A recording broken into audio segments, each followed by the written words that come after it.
जय हिंद दोस्तों। एग्जाम की पॉइंट में एक बार फिर से आप सभी का स्वागत है। दोस्तों, आज के इस वीडियो में हम उत्तराखंड के प्रमुख मंदिर और उनसे संबंधित जितने भी मोस्ट इम्पॉर्टेंट फैक्ट होंगे, क्योंकि आप देख रहे हो कि जो यूके एसएससी है, मोस्टली यूके एसएससी क्या कर रहा है, अंदर से क्वेश्चनों को ला रहा है और जो यूके एसएससी के क्वेश्चनों का कोई पैटर्न भी नहीं है, कहाँ से उठाते कोई विश्वास नहीं। तो दोस्तों, यहाँ पे हम मंदिरों से संबंधित जितने भी मोस्ट इंपॉर्टेंट क्वेश्चन होंगे, उनसे संबंधित जो मोस्ट इंपॉर्टेंट फैक्ट होंगे, उनको इस वीडियो में डिस्कस करेंगे। अगर आप चैनल पर नहीं हो, आपने अभी तक हमारे चैनल को सब्सक्राइब नहीं किया है, तो प्लीज़ सब्सक्राइब कीजिए और वीडियो अच्छा लगे तो लाइक और शेयर जरूर करना। तो देखते हैं दोस्तों, आज का जो पहला क्वेश्चन है, केदारनाथ का नाम भृंगतुंग किसमें कहा गया है। पहली चीज कि केदारनाथ का नाम क्या, केदारनाथ को अन्य किस नाम से जाना जाता है, भृंगतुंग के नाम से जाना जाता है। तो जो भृंगतुंग नाम दिया गया है वो किसमें दिया गया है, महाभारत में, चरक संहिता में, वायु पुराण में या मत्स्य पुराण में। तो दोस्तों याद रखना, जो केदारनाथ का नाम भृंगतुंग दिया गया है वो महाभारत में दिया गया है, ठीक है। और अगर महाभारत के भी अगर पर्वों के बारे में बात की जाए तो याद रखना, वन पर्व में क्या है, महाभारत के वन पर्व में क्या है, केदारनाथ को भृंगतुंग के नाम से जाना गया है, ठीक है। ये जनरल सा फैक्ट है कि जो केदारनाथ है किसका मंदिर है, शिव का मंदिर है। कहाँ स्थित है, रुद्रप्रयाग जनपद में स्थित है। कहाँ पे स्थित है, रुद्रप्रयाग जनपद में स्थित है, ठीक है। कहाँ पे, रुद्रप्रयाग जनपद में स्थित है। और जो शिव के 12 ज्योतिर्लिंग हैं, एक बार कभी शायद क्वेश्चन पूछा गया था कि 12 ज्योतिर्लिंगों में से उत्तराखंड में कितने ज्योतिर्लिंग हैं, तो एक ज्योतिर्लिंग है केदारनाथ में, ठीक है। और केदारनाथ में भगवान शिव के किस भाग की पूजा की जाती है, तो पश्य भाग की पूजा की जाती है, ठीक है। तो जो मोस्टली क्वेश्चन था कि भृंगतुंग कहा गया है किस पर्व में, वन पर्व में, महाभारत के वन पर्व में कहा गया है, ठीक है।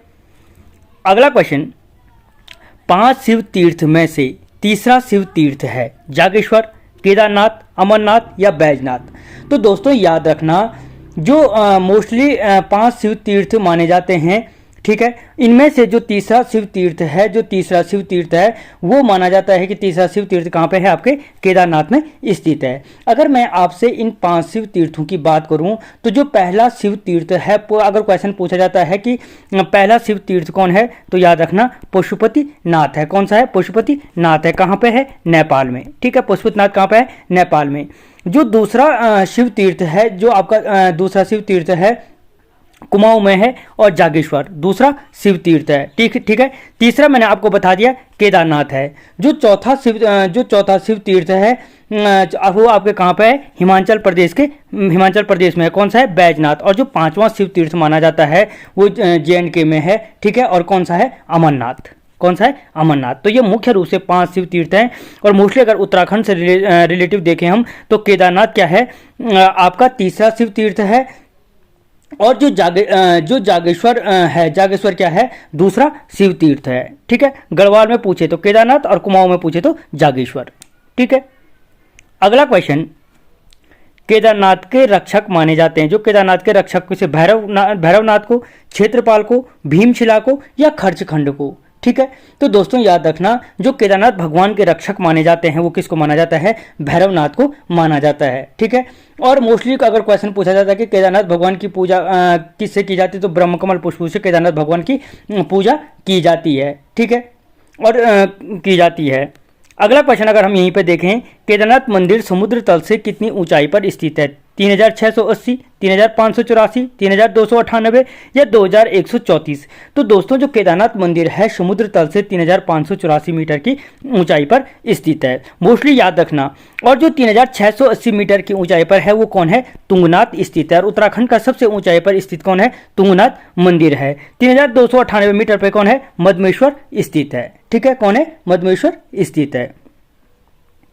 अगला क्वेश्चन, बद्रीनाथ केदारनाथ मंदिर अधिनियम कब पारित हुआ, ठीक है। जो बद्रीनाथ केदारनाथ मंदिर अधिनियम है 1938 में, 1939 में, 1948 में या 1949 में। तो दोस्तों याद रखना, जो बद्रीनाथ केदारनाथ मंदिर अधिनियम था वो कब हुआ, 1939 में पारित हुआ था। कब वो पारित हुआ था? 1939 में पारित हुआ था। ठीक है। और अगर आपसे पूछा जाता है कि बद्रीनाथ केदारनाथ मंदिर समिति का गठन कब किया गया था, तो याद रखना जो बद्रीनाथ केदारनाथ मंदिर समिति का गठन था वो 1948 में किया गया था। क्या कहेगा? बद्रीनाथ केदारनाथ मंदिर समिति का गठन। ठीक है, कब किया गया? अगर समिति का गठन पूछे तो 1948, और बद्रीनाथ केदारनाथ मंदिर अधिनियम पूछा जाए तो 1939 में पारित हुआ था। ठीक है। अगला क्वेश्चन, केदारनाथ मंदिर के पुजारी संबंधित हैं। जो केदारनाथ मंदिर के पुजारी हैं वो संबंधित हैं किससे? मैसूर के जंगम ब्राह्मण, तमिलनाडु के जंगम ब्राह्मण, बंगाल के जंगम ब्राह्मण या उड़ीसा के जंगम ब्राह्मण। तो दोस्तों याद रखना जो केदारनाथ मंदिर के पुजारी होते हैं, जो क्या होते हैं, केदारनाथ मंदिर के जो पुजारी होते हैं वो मोस्टली आपके मैसूर के जंगम ब्राह्मण होते हैं। क्या होते हैं? मैसूर के जंगम ब्राह्मण होते हैं। ठीक है। और सिंपल भाषा में अगर हम देखें तो केदारनाथ मंदिर के पुजारी को क्या कहा जाता है? रावल कहा जाता है, जो क्या है? मैसूर के जंगम ब्राह्मण होते हैं। और अगर इनके निवास स्थान पूछा जाए तो ऊखीमठ में है। कहाँ है इनका निवास स्थान? ऊखीमठ में है। या अगर आपसे पूछा जाता है कि जो केदारनाथ है मंदिर समिति का मुख्यालय कहाँ पे है, तब भी आपका आंसर क्या हो जाएगा? ऊखीमठ में क्या है? केदारनाथ मंदिर समिति का मुख्यालय है। ठीक है। अगला क्वेश्चन, केदारनाथ के कपाट खुलने की तिथि कब घोषित की जाती है? बतूज को, महाशिवरात्रि को, कार्तिक पूर्णिमा को या पंचमी को? तो दोस्तों याद रखना जो केदारनाथ मंदिर के कपाट खुलने की तिथि घोषित की जाती है वो की जाती है महाशिवरात्रि पर्व पर घोषित की जाती है। और अगर हम बतूज या भैया दूज, ठीक है, बतूज या भैया दूज की बात करें तो अगर भैया दूज का मेला कहाँ मनाया जाता है पूछा जाता है, कब मनाया जाता है भैया दूज का मेला, अगर ये पूछा जाए तो याद रखना दीपावली पे भैया दूज का मेला लगता है। और जो पूछा जाए कि भैया दूज का मेला कहाँ लगता है तो वो भी केदारनाथ में लगता है। और अगर पूछा जाए, आपसे क्वेश्चन पूछा जाता है कि केदारनाथ के कपाट कब बंद होते हैं, तो याद रखना वो भी कब होते हैं? भैया दूज पर, दीपावली के टाइम, दीपावली के दिन बंद होते हैं। ठीक है। और क्या अगर जो ये भैया दूज का मेला है, इसी भैया दूज के मेले को क्या कहा जाता है? अन्नकूट उत्सव के नाम से भी जाना जाता है। अन्नकूट उत्सव। अगर आपसे पूछा जाता है कि भैया दूज मेले को अन्य किस नाम से जाना जाता है तो अन्नकूट उत्सव के नाम से जाना जाता है। यह क्वेश्चन आपसे घुमाकर पूछता है कि अन्नकूट उत्सव कहाँ मनाया जाता है, तो याद रखना अन्नकूट उत्सव आपके केदारनाथ में मनाया जाता है। ठीक है, केदारनाथ में मनाया जाता है। अगला क्वेश्चन, वही क्वेश्चन आ गए, अन्नकूट उत्सव कहाँ मनाया जाता है? तो अभी बोला अन्नकूट उत्सव केदारनाथ में मनाया जाता है, जिसके क्या कहते हैं? भैया दूज उत्सव के नाम से भी जाना जाता है। और जो भैया दूज उत्सव है ये कब मनाया, जो ये भैया दूज उत्सव है ये कब मनाया जाता है? आपके दीपावली पर मनाया जाता है। कब मनाया जाता है? दीपावली पर मनाया जाता है। ठीक है। अगला क्वेश्चन, केदारनाथ मंदिर का पुनर्निर्माण किसने किया था? राजा जयसिंह ने, रानी गुलेरिया ने, अहिल्याबाई होलकर ने या खनेती रानी ने?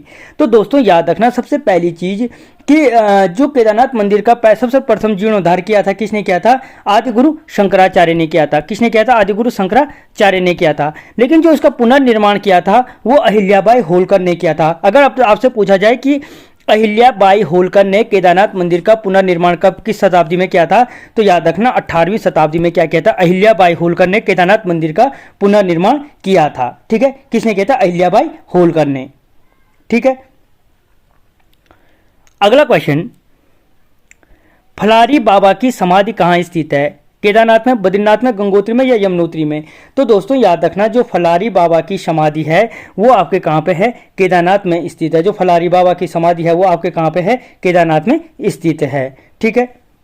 और अगर इसी से संबंधित देखें तो जो केदारनाथ में अन्य क्या है? शिव कुंड या पूलो रुधिर कुंड केदारनाथ में है, अमृत कुंड केदारनाथ में है। ठीक है।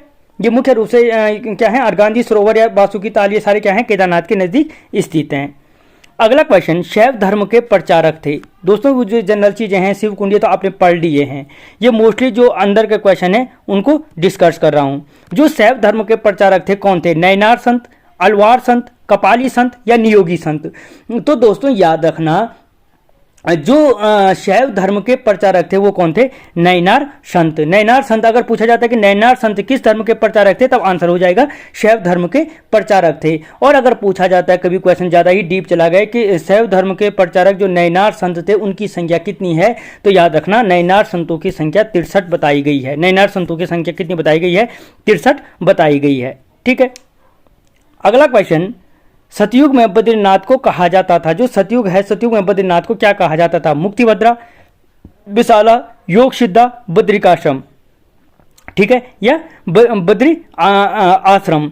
तो दोस्तों एक चीज याद रखना, ये सभी नाम क्या हैं? बद्रीनाथ के नाम हैं, ठीक है। ये सभी नाम क्या हैं? बद्रीनाथ के, इन सभी नामों से बद्रीनाथ को जाना जाता है। मुक्तिभद्रा बोलो, विशाला बोलो, योग सिद्धा बोलो, बद्रिकाश्रम बोलो। लेकिन अगर इसने पर्टिकुलर पूछा है सतयुग में, तो याद रखना सतयुग में बद्रीनाथ को किस नाम से जाना जाता था? मुक्तिभद्रा के नाम से जाना जाता था। बहुत पूछ रहा है वो आजकल, ठीक है, कि किस टाइम पे किसको क्या कहा जाता था। तो याद रखना जो सतयुग में बद्रीनाथ को कहा जाता था, मुक्तिभद्रा के नाम से जाना जाता था सतयुग में, ठीक है। और बद्रीनाथ को विशाल बद्री भी कहा जाता है, ये आपको अच्छी तरह से पता है। और जो बद्रीनाथ मंदिर है, ये अगर पूछा जाए, सिंपल हर किसी को पता होगा जो उत्तराखंड की तैयारी कर रहा है, कि जो बद्रीनाथ मंदिर है, बद्रीनाथ मंदिर किस भगवान का है? विष्णु भगवान का मंदिर है। कौन? बद्रीनाथ, ठीक है। अगला क्वेश्चन, वैष्णव धर्म से संबंधित हैं नैनार संत, अलवार संत, कपाली संत या नियोगी संत। तो दोस्तों याद रखना जो वैष्णव धर्म से संबंधित हैं वो कौन है? अलवार संत हैं। अलवार संत क्या है? वैष्णव धर्म से संबंधित हैं। जबकि मैं तुम्हें अभी बता चुका हूं कि जो नैनार संत हैं वो क्या है? शैव धर्म से संबंधित है। जो नैनार संत है वो क्या थे? शैव धर्म से संबंधित थे। जबकि जो अलवार संत हैं वो क्या है? वैष्णव धर्म से संबंधित हैं। और जो अलवार संत है इनकी संख्या 12 बताई गई है, जबकि मैं आगे क्वेश्चन में बता चुका हूं जो नैनार संत थे उनकी संख्या कितनी बताई गई थी? 63 बताई गई थी, ठीक है।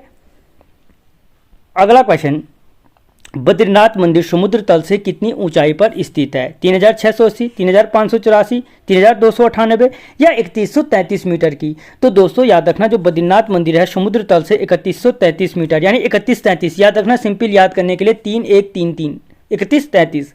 3680 पे मैं आपको बता चुका हूँ तुंगनाथ है, 3584 पे केदारनाथ है, 3298 पे मधमेश्वर स्थित है और 3133 पे कौन है? बद्रीनाथ मंदिर स्थित है, ठीक है। अगला क्वेश्चन, बद्रीनाथ मंदिर किस नदी के तट पर स्थित है? विष्णुगंगा, अलकनंदा, गिरथी घाट या लक्ष्मण गंगा? तो दोस्तों याद रखना जो बद्रीनाथ मंदिर है, बद्रीनाथ मंदिर क्या है? आपके अलकनंदा नदी के तट पर स्थित है। किस नदी के तट पर स्थित है? अलकनंदा नदी के तट पर स्थित है। अगला क्वेश्चन, बद्रीनाथ मंदिर का भव्य निर्माण का श्रेय किस वंश को दिया जाता है? जो बद्रीनाथ मंदिर का भव्य निर्माण का श्रेय किस वंश को? कत्यूरी, चंदवंश, पंवार वंश या कुनिंद वंश? तो याद रखना जो बद्रीनाथ मंदिर है, बद्रीनाथ मंदिर का पूर्ण भव्य मंदिर बनाने का जो श्रेय दिया जाता है वो कत्यूरी वंश को दिया जाता है। किस वंश को दिया जाता है? कत्यूरी वंश को। जबकि अगर हम बात करें कि जो बद्रीनाथ मंदिर है, बद्रीनाथ मंदिर का पुनर्निर्माण किसने किया था? अजय पाल ने किया था। अगर पूछा जाता है कि बद्रीनाथ मंदिर का पुनर्निर्माण किसने किया? अजय पाल ने। लेकिन अगर पूछा जाता है कि बद्रीनाथ मंदिर का भव्य निर्माण का श्रेय किस वंश को दिया जाता है, फिर आंसर हो जाएगा कत्यूरी वंश को दिया जाता है, ठीक है, कत्यूरी वंश को दिया जाता है। और अगर हम बात करें कि अजय पाल ने इसका जीर्णोद्धार किया था और अजय पाल के बाद मंदिरों का जीर्णोद्धार जो किया था, जीर्णोद्धार अजय पाल ने किया और भव्य मंदिर का निर्माण कत्यूरी वंश ने किया। ये क्वेश्चन आगे है। बद्रीनाथ मंदिर का जीर्णोद्धार किस ग्वालियर नरेश या रानी ने किया था? या आपसे अगर क्वेश्चन पूछा बद्रीनाथ मंदिर का जीर्णोद्धार कहाँ के नरेश ने किया था तो या रानी ने किया था, तो आपसे पूछा जा सकता है ग्वालियर, राजस्थान, हिमाचल, ठीक है। तो फिर आंसर क्या हो जाएगा? ग्वालियर हो जाएगा। तो दोस्तों याद रखना जो अजय पाल के बाद, अजय पाल ने इसका जीर्णोद्धार कराया था और अजय पाल के बाद जो ग्वालियर नरेश थे, ग्वालियर नरेश ने क्या किया था? इस मंदिर का जीर्णोद्धार किया था और उनका नाम था दौलत राव। क्या था? दौलत राव। अगर आपसे क्वेश्चन पूछा जाता है कि बद्रीनाथ मंदिर का जीर्णोद्धार किस ग्वालियर नरेश ने किया था, तो आंसर हो जाएगा दौलत राव ने किया था, ठीक है, या दौलत राव सिंधिया ने किया था, ठीक है। अगला क्वेश्चन, भगवान बद्रीनाथ के रक्षक देवता हैं भैरवनाथ, क्षेत्रपाल, भीमशिला या खर्चखंड? तो दोस्तों याद रखना भगवान बद्रीनाथ के रक्षक जो माने जाते हैं वो माने जाते हैं क्षेत्रपाल देवता माने जाते हैं। कौन माने जाते हैं? क्षेत्रपाल देवता। जबकि जो भैरवनाथ है, आगे बताया था आपको, केदारनाथ के रक्षक माने जाते हैं। केदारनाथ के रक्षक कौन माने जाते हैं? भैरवनाथ देवता माने जाते हैं, ठीक है। अगला क्वेश्चन, बद्रीनाथ मंदिर के लिए भूमि दान किस व्यक्ति ने दी थी? बद्रीनाथ मंदिर के लिए जो भूमि दान दी थी किसने? पद्मदेव ने, ब्रह्मदेव ने, राजदेव ने या शिवदेव ने? तो दोस्तों याद रखना जो बद्रीनाथ मंदिर के लिए भूमि दान दी थी वो किसने दी थी? पद्मदेव ने दी थी, पद्मदेव ने दी थी, ठीक है। अगला क्वेश्चन, बद्रीनाथ मंदिर के भाग हैं 2, 3, 4 या 5? तो दोस्तों बद्रीनाथ मंदिर के आपके किसी बुक में आपको 3 भाग मोस्टली देखने को मिलेंगे, किसी बुक में 4 भाग देखने को मिलेंगे। ठीक है, क्योंकि जो मुख्य रूप से जो परीक्षा वाणी है उसमें उसके गर्भगृह, मंडप और सिंहद्वार, इन 3 भागों का वर्णन किया गया है। ठीक है, जबकि किसी एक बुक में दे रखा था उसका कि गुंबदाकार जो शिखर है उसको चौथे भाग के रूप में गुंबदाकार शिखर का वर्णन किया गया है। ठीक है, ये आप देख लेना अपने हिसाब से कि आंसर जो ऑप्शन आएगा 3 या 4 ऑप्शन क्या दे रखा है। ठीक है, मोस्टली परीक्षावाणी में ये 3 भाग दे रखे हैं और इन 3 भागों में भी जो मंदिर का सबसे पुराना भाग अगर पूछे कभी तो गर्भगृह क्या है, इसका सबसे प्राचीन भाग है। ठीक है, गर्भगृह क्या है, इसका सबसे प्राचीन भाग है। अगला क्वेश्चन, किस मंदिर में भात का भोग लगता है? केदारनाथ में, बद्रीनाथ में, गंगोत्री में, यमुनोत्री में। तो दोस्तों याद रखना, जो बद्रीनाथ भगवान को लगता है भोग, बद्रीनाथ भगवान को क्या लगता है? भात का भोग लगता है। ठीक है, अगला क्वेश्चन, बद्रीनाथ मंदिर का निर्माण किस शैली में किया गया है? कत्यूरी, मुगल, पांडव या गढ़वाली? तो दोस्तों जो बद्रीनाथ मंदिर है वो किस शैली में बना है? मुगल शैली में, मुगल शैली की तरफ विकसित किया गया है। ठीक है, और अगर पूछे कि बद्रीनाथ मंदिर का आकार कैसा है तो याद रखना जो बद्रीनाथ मंदिर का आकार है धनुषाकार है। धनुषाकार क्या है? बद्रीनाथ मंदिर का आकार क्या है? धनुषाकार है, और इसीलिए इसको शंकुदार मुगल शैली कहा गया है। क्या कहा गया है? शंकुदार मुगल शैली कहा गया है, क्योंकि बद्रीनाथ जो मंदिर का आकार है वो क्या है? धनुषाकार है, इसीलिए मुगल शैली से विकसित है, इसीलिए इसको क्या कहा जाता है? धनुषाकार मुगल शैली कहा गया है। ठीक है, शंकुकार मुगल शैली कहा गया है। अगला क्वेश्चन, बद्रीनाथ मंदिर की ऊंचाई लगभग है 10 मीटर, 15 मीटर, 20 मीटर या 25 मीटर? तो दोस्तों बद्रीनाथ मंदिर की जो ऊंचाई लगभग है 15 मीटर है। ठीक है, अगला क्वेश्चन, बद्रीनाथ के पुजारी किस संप्रदाय से संबंधित है? मैसूर के जंगम ब्राह्मण, तमिलनाडु के जंगम ब्राह्मण, बंगाल के जंगम ब्राह्मण या केरल के नंबूदरी संप्रदाय? तो दोस्तों याद रखना जो बद्रीनाथ के पुजारियों हैं वो केरल के नंबूदरी संप्रदाय से संबंधित होते हैं। ठीक है, बद्रीनाथ के मंदिर के पुजारी भी क्या कहलाते हैं? नॉर्मल रावल कहलाते हैं। लेकिन अगर इनको पूछा जाए कि किस संप्रदाय से संबंधित हैं तो ये केरल के नंबूदरी संप्रदाय से संबंधित हैं। ठीक है, नंबूदरी संप्रदाय से संबंधित हैं। जबकि अगर हम देखें जो शिव प्रसाद डबराल ने कहा है कि 1443 ईस्वी से 1776 ईस्वी तक मंदिरों के पुजारी दंडी स्वामी होते थे। ठीक है, कौन होते? दंडी स्वामी। दंडी शंकराचार्य के अनुयायी थे, परंतु यह क्या नहीं थे? ब्राह्मण नहीं थे। ठीक है, और 1776 में गढ़ नरेश ने रावल पद नंबूरी ब्राह्मण को दे दिया था। जो 1776 में जो गढ़ नरेश था उसने क्या दे दिया था? जो रावल का पद था वो किसको दे दिया? नंबूरी ब्राह्मणों को दे दिया था। अब आप मुझे कमेंट बॉक्स में ये जरूर बताना कि 1776 में किसका कार्यकाल था। ठीक है, किस पंवार वंश के शासक का कार्यकाल था 1776 में। ठीक है, अगला क्वेश्चन, गढ़ नरेश ने रावल पद नंबूरी ब्राह्मणों को कब दिया था? तो अभी बताया मैंने 1776 में क्या दिया था? गढ़ नरेश ने जो नंबूरी ब्राह्मणों को दिया था किसका? रावल का पद। ठीक है, अगला क्वेश्चन, बद्रीनाथ मंदिर के कपाट खुलने का समय कब निश्चित किया जाता है? भतूज को, महाशिवरात्रि को, कार्तिक पूर्णिमा को या पंचमी को? तो दोस्तों याद रखना जो बद्रीनाथ मंदिर के कपाट खुलने का समय है वो बसंत पंचमी को फिक्स किया जाता है, निश्चित किया जाता है बसंत पंचमी को। जबकि महाशिवरात्रि को केदारनाथ के कपाट खुलने का समय निश्चित किया जाता है। भतूज या भैया दूज या अन्नकूट उत्सव के टाइम पे क्या होता है? इसके कपाट बंद होते हैं। ठीक है, केदारनाथ के कपाट बंद होते हैं। अगला क्वेश्चन, शीतकाल में बद्रीनाथ की पूजा कहाँ होती है? नरसिंह मंदिर, नारायण मंदिर, चंडिका मंदिर या विष्णु मंदिर? तो दोस्तों याद रखना जो शीतकाल में इसकी पूजा की जाती है, बद्रीनाथ की पूजा की जाती है नरसिंह मंदिर में की जाती है। कहाँ पे की जाती है? नरसिंह मंदिर में की जाती है।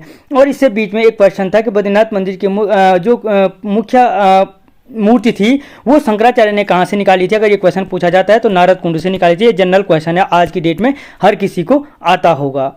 ठीक है, अगला क्वेश्चन, कड़ाई उत्सव कहाँ मनाया जाता है? जो कड़ाई उत्सव है वो केदारनाथ में, बद्रीनाथ में, गंगोत्री में या यमुनोत्री में? तो दोस्तों याद रखना जो कड़ाई उत्सव मनाया जाता है आपका बद्रीनाथ में मनाया जाता है। ठीक है, कड़ाई उत्सव कहाँ मनाया जाता है? बद्रीनाथ में मनाया जाता है। अगला क्वेश्चन, चरण पादुका नामक स्थल कहाँ पर स्थित है? जो चरण पादुका नामक स्थल है वो कहाँ पर स्थित है? तो वो याद रखना बद्रीनाथ में स्थित है। कहाँ पर है? बद्रीनाथ में स्थित है। गर्म जल का तप्त कुंड कहाँ स्थित है? जो गर्म जल का तप्त कुंड है दोस्तों मुख्य रूप से तप्त कुंड बोलो तो जो गर्म जल का तप्त कुंड है वो आपके कहाँ पे है, बद्रीनाथ में स्थित है। और अगर हम इसके अलावा बात करें तो बद्रीनाथ के पास एक ब्रह्म कपाल स्थान का अगर पूछा जाए ब्रह्म कपाल कहाँ है तो बद्रीनाथ में स्थित है। और अगर इसके यहाँ पे मुख्य रूप से क्या है, पंच कुंड है, जिसकी मैं शॉर्ट ट्रिक यहाँ पे बता देता हूँ। जो पंच कुंड है तू त्रिमानस कुंड, दोस्तों मैंने इसको इसी तरीके से याद रखा है, तू त्रिमानस कुंड, तू से तप्त कुंड, त्रिकोण कुंड, मानस कुंड, नारद कुंड और सतपय कुंड। मुख्य रूप से ये 5 कुंड क्या हैं, यहाँ पर स्थित हैं। और जो यहाँ की शिलाएं हैं, जो यहाँ पे शिलाएं हैं मुख्य रूप से क्या, कौन सी शिलाई थी, नारद गरुड़ में बैठकर ब्रह्म नरशिला गई, नारद गरुड़ में बैठकर ब्रह्म नरशिला गई। तो नारद गरुड़ में बैठकर ब्रह्म नरशिला गई का मतलब हो गया नारद शिला, गरुड़ शिला, गरुड़ में बैठकर ब्रह्म कपाल शिला, ब्रह्म नरसिंह शिला और मार्कंडेय शिला। ठीक है, ये मुख्य रूप से यहाँ पे क्या है, शिलाएं हैं। और अगर यहाँ पे धाराओं की बात करें, पंच धाराएं यहाँ पे स्थित हैं। और उसकी ट्रिक क्या बनाई थी, हाँ, उर्वशी को देखकर इंद्र ने प्रहलाद को भृगु भेजा, उर्वशी को देखकर इंद्र ने प्रहलाद को भृगु भेजा। उर्वशी से उर्वशी धारा, को देखकर, को से कुर्म धारा, देखकर इंद्र धारा, इंद्र ने प्रहलाद को प्रहलाद धारा और भृगु भेजा, भृगु धारा। ये मुख्य रूप से यहाँ पे क्या है, पंच धाराएं स्थित हैं। ठीक है, और अगर गुफाओं की बात करें तो राग मुस्क गुफा, जो मैंने याद किया ट्रिक है, राग मुस्क गुफा, राम गुफा, गरुड़ गुफा, मुचकुंद गुफा, स्कंद गुफा मुख्य रूप से क्या है यहाँ पर स्थित हैं। तो दोस्तों आपको क्वेश्चन कैसे लगे मुझे कमेंट बॉक्स में जरूर बताना। मिलता हूँ अगले वीडियो में, तब तक जय हिंद।